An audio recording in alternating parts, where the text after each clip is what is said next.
When Samoans first began coming to the United States in the early 1900s, they were looking for a place to belong. They found home with family, and as those family circles grew, they found it again with their churches. Over time, as Samoans became part of life in America, many found themselves living between two cultures, connected to both, yet not fully at home in either. This place, the Outou Manuia, offers a place to land, a place to breathe, and a place to belong. Second Samoa is your home away from home.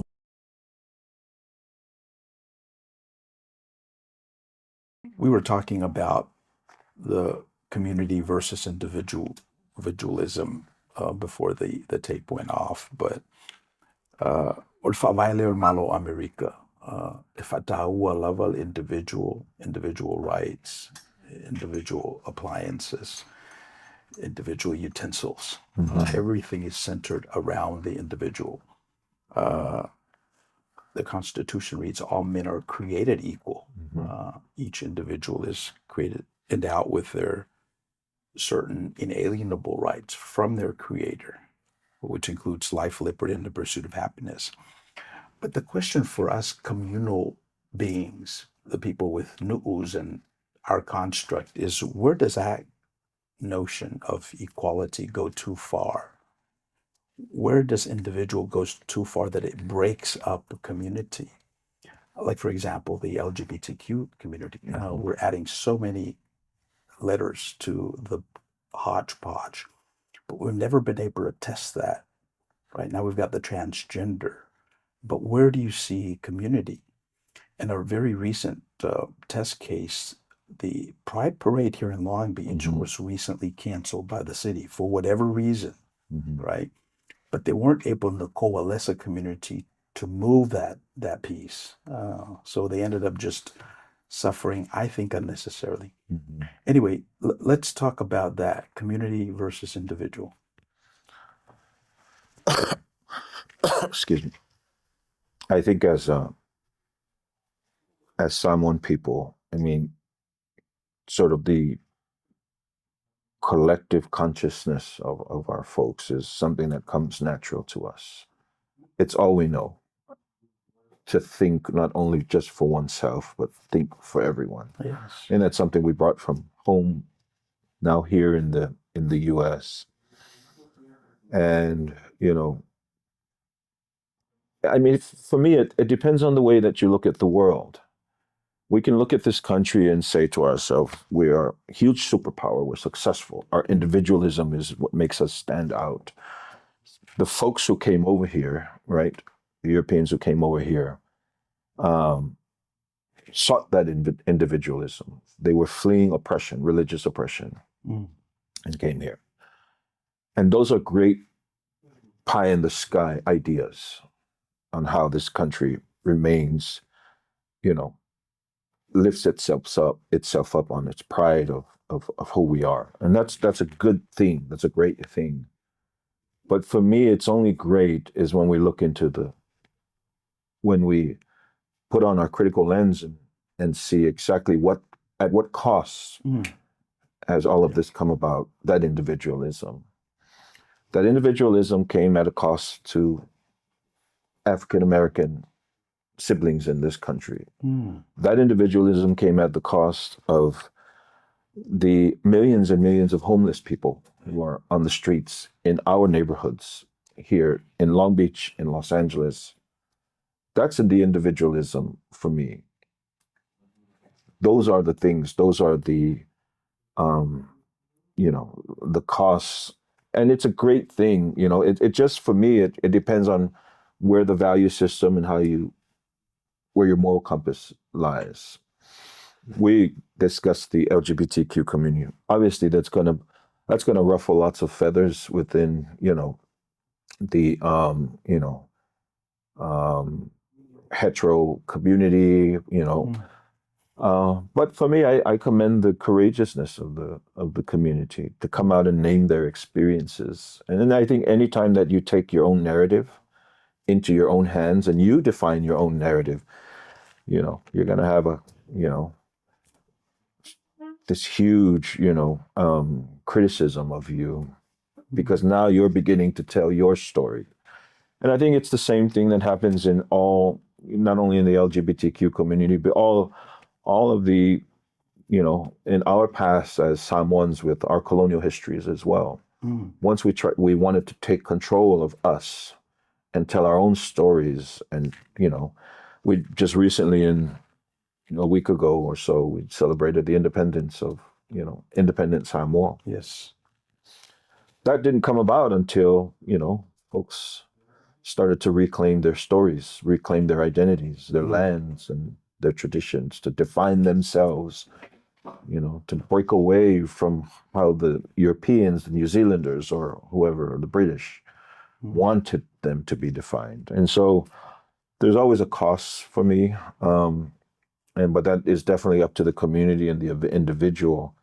I'm not a fan of I believe there's a healthy individualism that exists within a collective of people. Yeah, but I guess the challenge is, when does that become divisive? When does the individualism trumps community? Yeah. Fa'a Samoa, Fa'a Samoa individualism, or sa ili malo. We just had 2 kids graduate from high school, and the community came together, the church came together and celebrated that. But that is individualism. Sa ili malo, for PhD ultimately. But when do we get to the point where, o mauro lava le bonus ale tangata, e alura ia ngofo ko kongo le enclave e le pa, instead of coming i lalo i le mele community. So those are some of the pieces I wrestle with fully, because I think if you're able to balance the two, the community and the rugged individualism, I think that's a good enough life. I think that's the only way that we should exist as Samoan people, who still embrace community and collective consciousness and collective decision making. I think that's the only way that we should exist here in the U.S. Especially when our kids are growing up here, and so planting into them, it's great to do for you, but you've got to also think about the bigger picture, right? On your accomplishments. There's a saying, I am my ancestors' wildest dreams. You ride upon the shoulders of others. You don't get here to the PhD, the doctorate, or the graduating from high school or college if it wasn't for those ancestors who came, parents, grandparents who brought you. And I think if it's done right, our kids, young people, that's what drives them. That's what kind of moves them forward. You know what I mean? And that makes me proud, I see all the graduations these days, and sometimes we can overdo things a little bit, with the crazy lays that, you know what I mean? But it's just a sense of outwardly expressing what they really are so thankful for, is that this success is our success. Yeah. So that begs the question: is what does it mean to be in community? What does that look like when we, get together? Because there's the basic unit of organization, which is the family, and then there's the church here in America. I'm talking about the diasporic environment. So that seems to be the only place where community shows up. Do you see any other pottings of communities of our people? Well, church, of course, you mentioned it as well. I think more and more now, as technology and things advance a little bit more, I think one of the greater awakening experiences for all of us, as tragic as it was the sort of the years of the COVID. That impacted us in a lot of ways, not only our folks, but it also allowed us to do community in a different way, without gathering in a church space, or, you know what I mean? Like, we started to do things differently, and then that opened it up. and I see community happening online, without meeting, and I can be in community with someone who's in Samoa or Fiji, you know what I mean? And so I think we are redefining what community means. And that's the natural progression of things, right? Where all those terms that our ancestors, they had their meanings of community, but now we're transforming things a little bit more, and we're moving along. Community is going to mean very different things, and I see it already happening, right now. So online is definitely church. Yes, the physical spaces that we're at, but the online community, that's community. You can't take that away from them. People are seeing each other, and folks that I would never be in touch with or have actual conversations with. I'm able to do that on the online spaces. Yeah. So that's interesting. So mo latou o lo'o mana na o whaalupe na umati e fia o I nuu mafio anga e pe ona tatou mai e Samoa. We've upgraded that conversation. Oh, yeah. We're creating a nuu here, right here, a community. So mela na te tawa ia ona like o le video there. Share. Yeah, ma subscribe. Like Fa'a Samoa. Like cheka koa. O le tatou nuu o wai e la le teimia tu o e mele tu o le paywall. Ia ona whale tonu ro lea. Lotu religion, Kirisiano ese, le ale ngā lue ngā le lotu, ka le sia, whalapropatonga o lotu. E sa latou whaopopo I le soifua maloloina, ma le soifua manuia o tangata taito tasi, o lo I tutonu o nei lotu. But for Sina, that's the challenge for all organized, set up religion and individual congregation. What's it for? What business are they in? Yeah. I'm someone who grew up in the Lamosa tradition, and but I have to be honest that when I was in grad school especially in New York City, I was exposed to it's a very ecumenical, interreligious atmosphere there, and I was exposed to very different ways of believing, ways of existing, and whether it be the Buddhist traditions, whether it be the Rastafarian traditions, whether it be Hinduism. And I have to say that those were all very spiritual experiences for me. And they really heightened or illumined my own Christian identity and my faith. So they didn't take me away from Jesus. They made me understand Jesus more, I think it was authored by the name of Paul Knitter, who said, Jesus is the way to other ways, And so when I started to understand, just how radical Jesus was in that first century, I mean, it's amazing that he lasted 3 years of that ministry. You know what I mean? Usually that probably within a month or two, you know what I mean? But there was that sort of, that really sharp, way of using words that Jesus was able to, exist in that context. And then just sort of the power of the people that he gathered around him was, and so that's all to say for me that, I think church in the, speaking from the Lamosa tradition, church should exist for folks to, it should provide a safe environment and space for people. It shouldn't be a burden to folks to be in church. They should be, happy to be in church, you know what I mean? And not because it's just the way that they, we're in Samoan cultures, it's a very difficult thing because we're huge fans of repetitiveness. Once we break the cycle of being, repeating things over and over, it's like, it's a rupture in our world. And, I always tell my church congregation right now,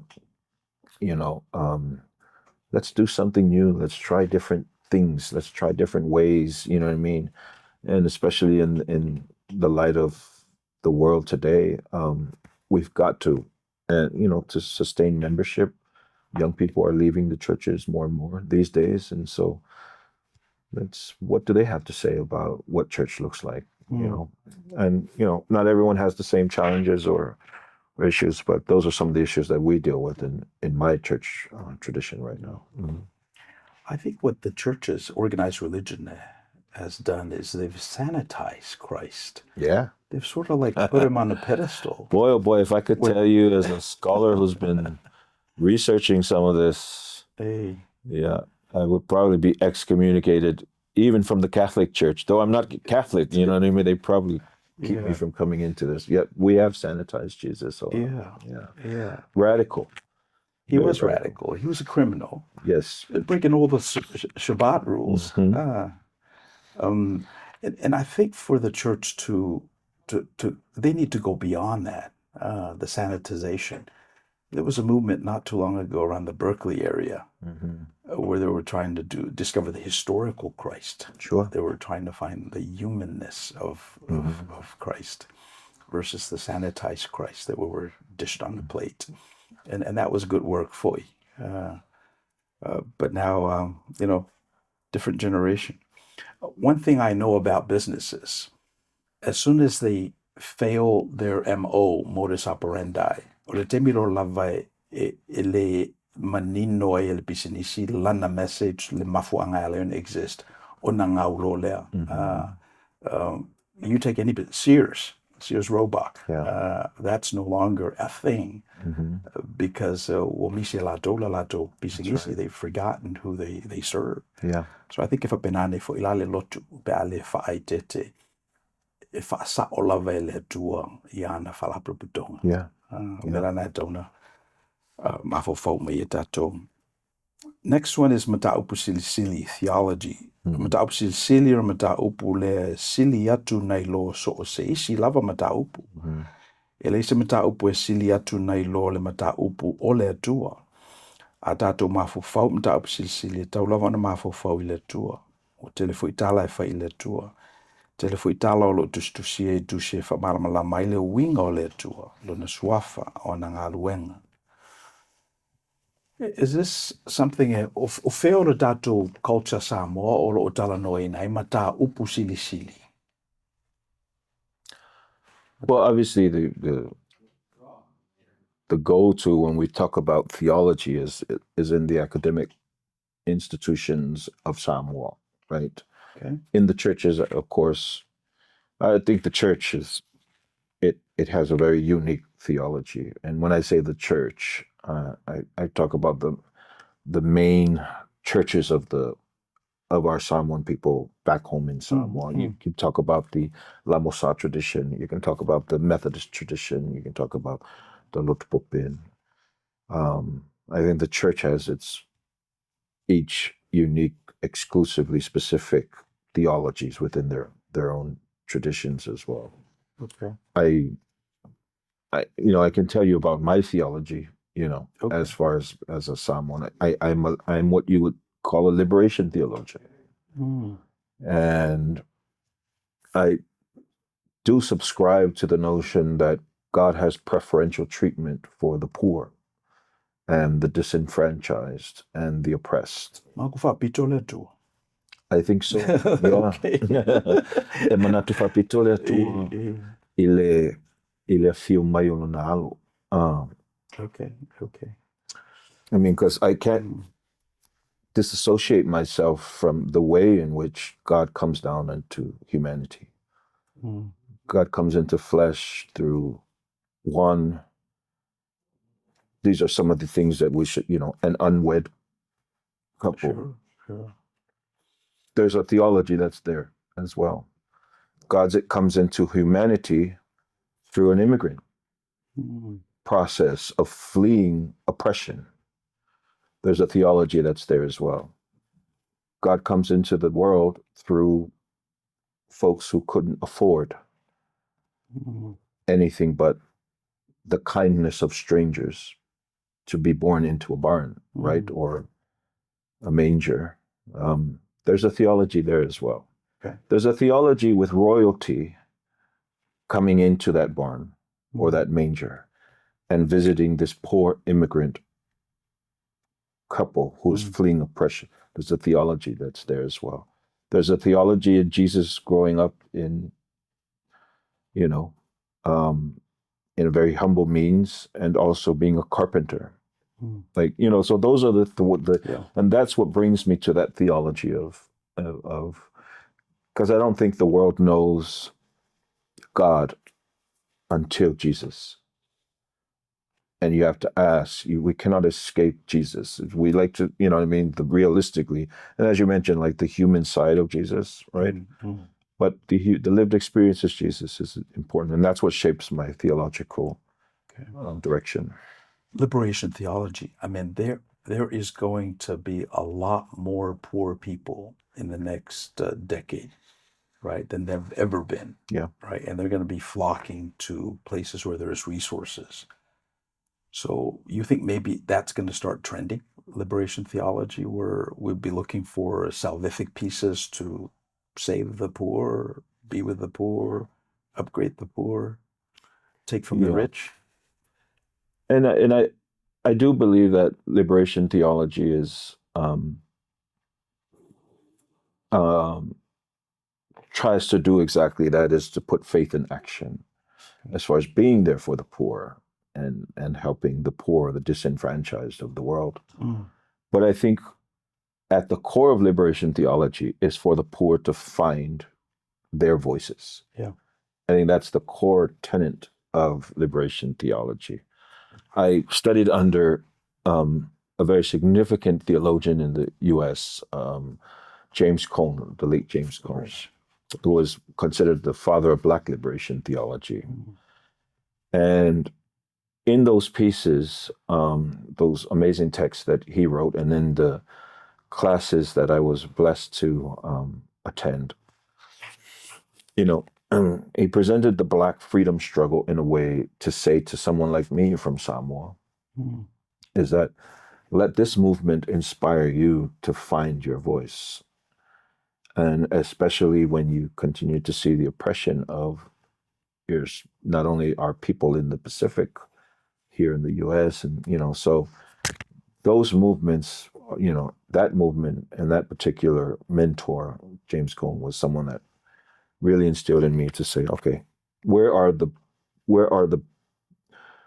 Samoan people poor? Where are they disenfranchised? Where are Pacific Islander people poor? Where are they disenfranchised? Some folks think a lot of the time that these wars that are happening in Palestine and Gaza, sure, and Israel, Ukraine, but there are wars that have been happening for 50, 100 years still. Well, one of them is in our neighbor, our Pacific siblings in West Papua, New Guinea. And so that struggle has been happening for the past, 50 years or so. And that's the cost of individualism implanting itself into a collective society like Papua and, extracting resources from those folks. That is actually where the heavier lift is done. We've got outside interest corporations coming in and mining the resources from these people. And these people are saying no. Right. It reminds me of what's going on in American Samoa. Sure. They're beginning to do that work. The seabeds. Right off of our shores. And so we've got a lot of work to do. But what I remember from my reading of Cone is that not only must the poor be liberated, but so are the oppressors.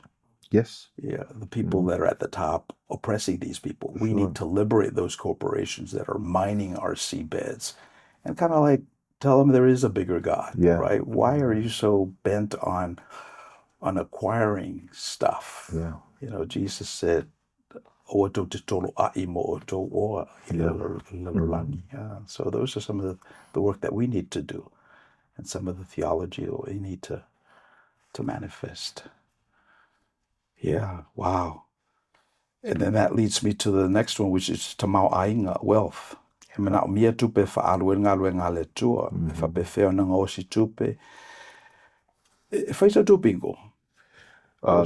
our church. Okay. Yeah. And even when you do earn money, and this is really the rub of wealth. Right now, they're taxing the income in this country, but there are people that shave off their income and put it in wealth, and that goes intergenerational. The 40 acres in the mule,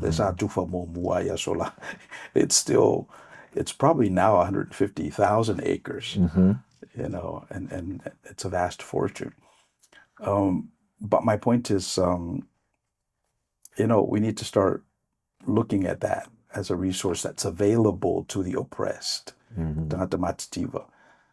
And there's a initiative on the ballots in November in the state of California. Mm-hmm. They call it the billionaire tax. Billionaire tax, yeah. Yeah. But the idea is to take from those people that have wealth, not necessarily income, and have them pay a 5% to the till for the common good.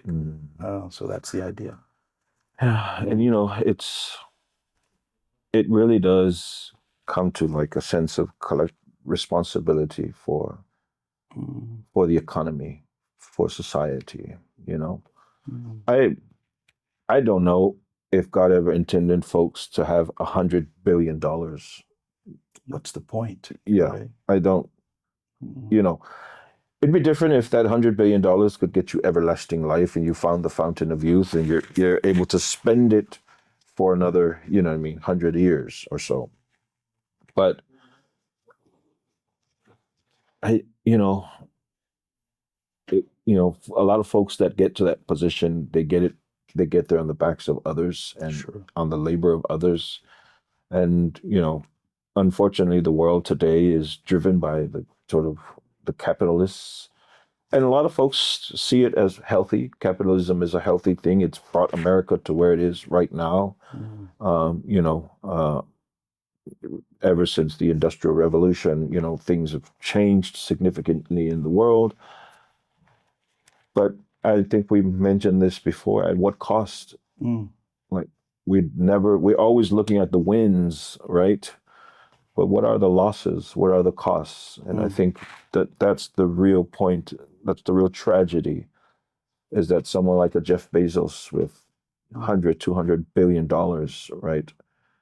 And you can't pay folks, your workers are unionizing themselves, I mean, where does it end? You know what I mean? And it's always going to be off the backs of poor folks. And then once they start to rebel, right, and revolutionize, we've seen this happen many, many times in the trajectory of governments and political structures and countries. So I'm not a fan of it. I just don't know where it's going to take us. Yeah. Well, history has a data point. You remember the reign of terror during Robespierre in France, where they ended up guillotining the wealthy people. So let's hope that doesn't happen here, that we do repent of our sins and take care of our community better. Politics, polokiti, o le whelafo inga o tangata ma le whaasoasoaina o le tamau ainga, whaasoasoaina o le pule, a meise le whawhiwhi le moina, o se ese senga ni pāti se lua pe tolu, o le me whenga ruenga o tulafono ma policies. Yeah. Pe o le me whenga ruenga na politics. Tell me a little experience in the politics. Well, church has their own politics. But tell me. My experience in politics is,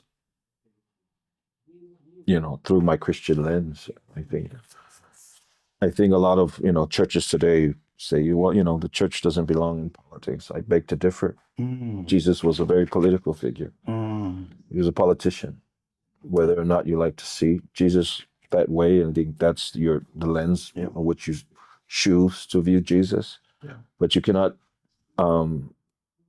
disassociate Jesus from, that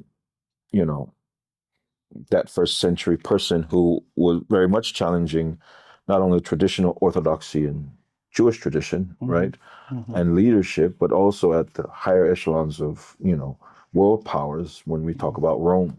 And so even his death was political, right? Yeah, absolutely. To offer oneself up is a political message to folks. And then to eventually sort of the narrative starts to build around resurrection. Those are all political points. Yeah. And so... and that's what I mean. They've sanitized Christ. Yeah. Right? For the church, for the consumption, for the opiumates, right? Sure. So they can consume that, be comfortable with it. But Christ, in essence, is that. Radical being in history, political, and he was a felon.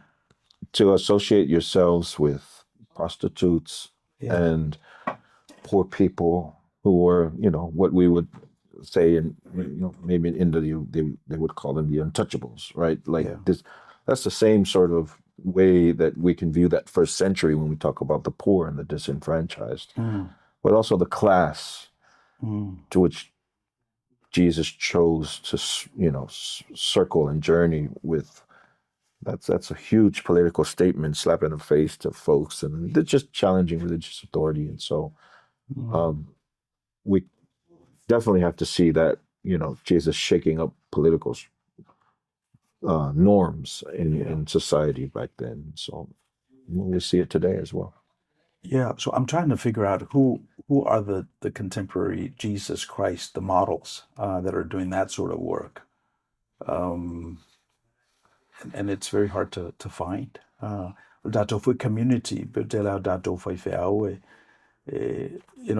my pa ele se foi o foi doing on when I first started my ministry, that was the thing that to do. We had a thriving food bank. We're helping as many people as we can. But then it got old for you. So and then I gravitated towards policy.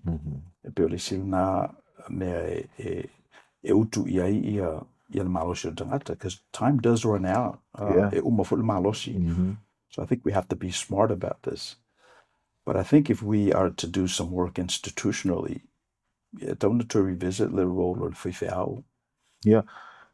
In this country, policy changes doesn't happen if it's not the church. You have to look at the African American freedom struggle as well. Even here, unfortunately, with the whole farmers movement, there's some stain or tarnishment on the name of its leader in the past, but the movement itself starts in the church spaces. Organizing begins in church spaces. Prominent figures come out of the Black church. Martin Luther King Jr., Daddy King, his parents as well, and other folks. So to say that politics doesn't, it really is sort of kind of a revisionist history version of not only Jesus, but also the church and its role in our society. And this country is founded on the church. So, But the summit that gives me hope is this is a big country. Manuia, there's probably about 50 plus villages and churches. Persuasion, La Mosa. But when you come here to the States, it's a big country. And and this is a good sign. But our young people are still here and they're growing. So one of the reasons why so when COVID came around, you mentioned COVID, this was the gift that it gave our congregation is to be able to live stream our worship services. And even though we're COVID, or continue our team and we build some. Thank you for spending time with us. If you found this content helpful, please like the video, share it with others, and subscribe to the channel so we can continue bringing these insights directly to you. Outou Manuia.